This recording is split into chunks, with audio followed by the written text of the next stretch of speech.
America किसी भी वक्त ईरान पर हमला कर सकता है, लेकिन इससे पहले ईरान की तरफ से डोनाल्ड ट्रंप को खून से सना हुआ एक पोस्टर भेजा गया।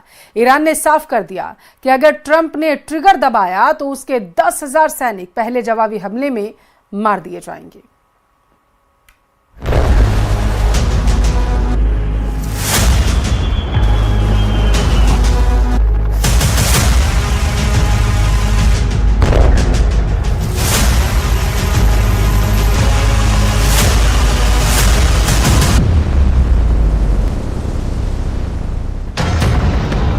ईरान की तरफ बढ़ती जा रही है ट्रंप की सबसे खतरनाक वॉर मशीन।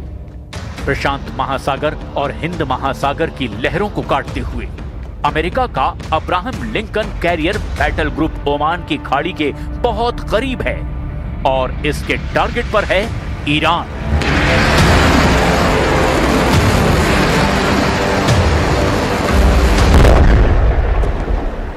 लेकिन ईरान के सर्वोच्च नेता अली खामनेई और उनके कमांडर अमेरिका की हर हरकत पर नजर रखे हुए हैं।